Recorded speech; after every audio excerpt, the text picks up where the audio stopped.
Until now, we've understood that stories and storytelling are important. We know what constitutes for a good story and what are the many kinds of stories there are in the world that you could choose from. But where do you go looking for a story?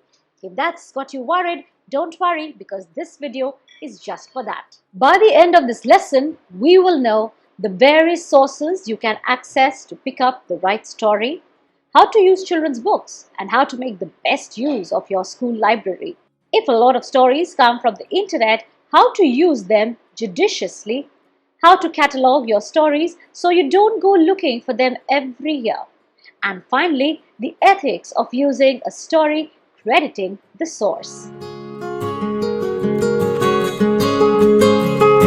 We know you're hard pressed for time, but really the idea of telling stories in the classroom is not meant to overwhelm you. Instead, it should excite you. But until you find the right story to tell, it's going to cause a little bit of anxiety. So here we go. The first place to look for a story is in your own bag. Yes, you have a bag of stories. Stories that you have heard, read, watched, gathered over your lifetime.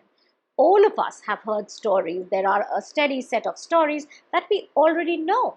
So the trick is to revisit them and see how can you fit them into the 3 E's framework. How can you use a story to entertain, to educate, or to engage?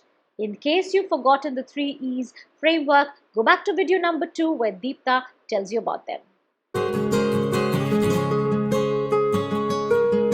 This one is a classic story where a hungry wolf huffs and puffs to blow away the homes of the pigs so he can eat them up. In the end, he stumbles down a chimney to fall into a boiling tub of water. Entertaining as it may sound, the idea of teaching the wolf a nasty, painful and deadly lesson is perhaps not the best idea. Or is it? I'd let you decide that. I find the story a very useful one to educate though. I find the story has a great ability in the classroom when dealing with certain academic concepts.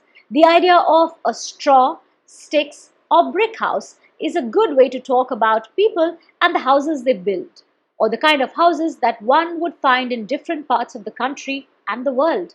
For example, a wooden house would not be feasible in the city, but perhaps it would be found in the hills. In that case, were the pigs really neighbors? I also find the story useful in a science lesson where we explore the story through mass, weight and density of the objects used to build the houses. What makes the straw house vulnerable to the wolf's huff? What would be the velocity of the wind that would blow these houses down? The story is equally engaging when you take it to explore fractured versions. For example, what would be the story if it is told from the wolf's point of view? Would he have a different narrative to share?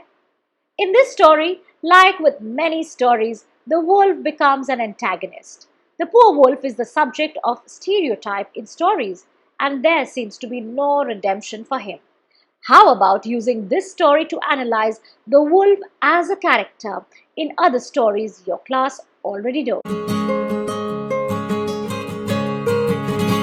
Talking of fairy tales, or rather fractured fairy tales, a great way to bring in stories, familiar stories with alternate endings or alternate perspectives is using children's books, because there are existing children's books with very interesting retellings. For example, the story in discussion, Three Little Pigs, I have 2 books to share with you. This one is called The True Story of the Three Little Pigs, which has been written by John Cieszka and illustrated by Lane Smith. This is a story which has been told from the wolf's point of view. Have you ever wondered what is the wolf called? Does he have a name? Do we even care if the wolf has a name at all or not? Well, this story is about the wolf telling his story, or the true story of the Three Little Pigs, the one that you don't know about. You have to read the story to find out what happens next, but here's the little bit. The wolf blames it on his bad cold. He says that I had a cold and I was trying to bake a cake for my grandmother. And I ran out of sugar, which is why I went to visit the pigs who were my neighbors. A pretty Indian thing we do, don't we? Chini hai kya? Shakar hai kya? That's what the wolf was doing. And then, of course, he sneezed and the houses tumbled down. Well, that's what the story is all about. But yes, it's a great story to tell the story from the wolf's point of view. Let the wolf talk. Let him present his case. The thing with children's books is that there are very interesting concepts tucked in them. So it's a good opportunity for you to walk into your library, ask your librarian for a catalog of storybooks, open them up, read them up, and look for a concept, look for an idea, look for a certain element that you can use in your classroom to entertain, to educate, or to engage. When I say the word digital, if the first thought is video and animation, then you really haven't explored the world of digital stories. Digital stories are a lot more than video and animation. It includes ebooks, audiobooks, and story podcasts.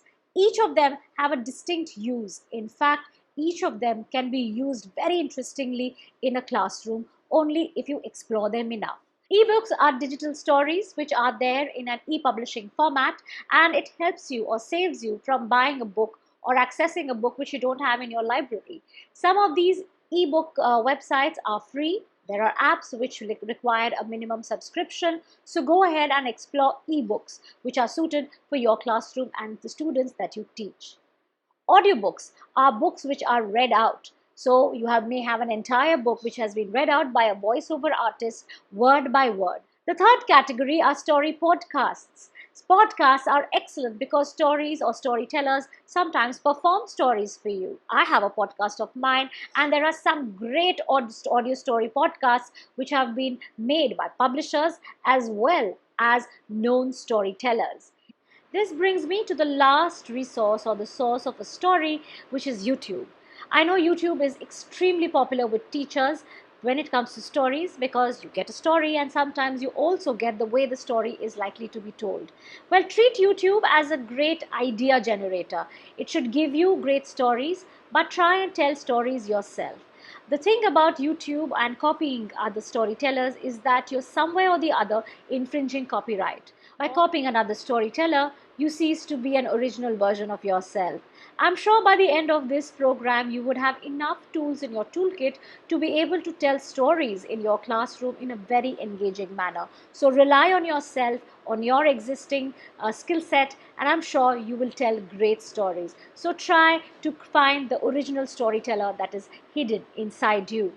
It is also important to know that wherever you choose to source your story from, always credit the source. Always talk about the book, the author, the illustrator, the publisher. Share this information with your students because that shows them that's how a book is supposed to be consumed. That's how a book is supposed to be shared. These are small things, but when you do it in your classroom, your students learn to always credit the source of information. In your manual, you will also find a format on how you can catalog your stories based on the name of the story, its source, which is where you found it from, the writer, the illustrator, the publisher. You can also put in your ISBN number just in case you don't have the book there, or a link to the story from where you have sourced it, the materials that you're going to use to tell it, and how will you use the story in your classroom. A catalog of stories is a very useful resource for a teacher. Go ahead and make your own so that every year you don't have to go looking for a story to use in your own classroom.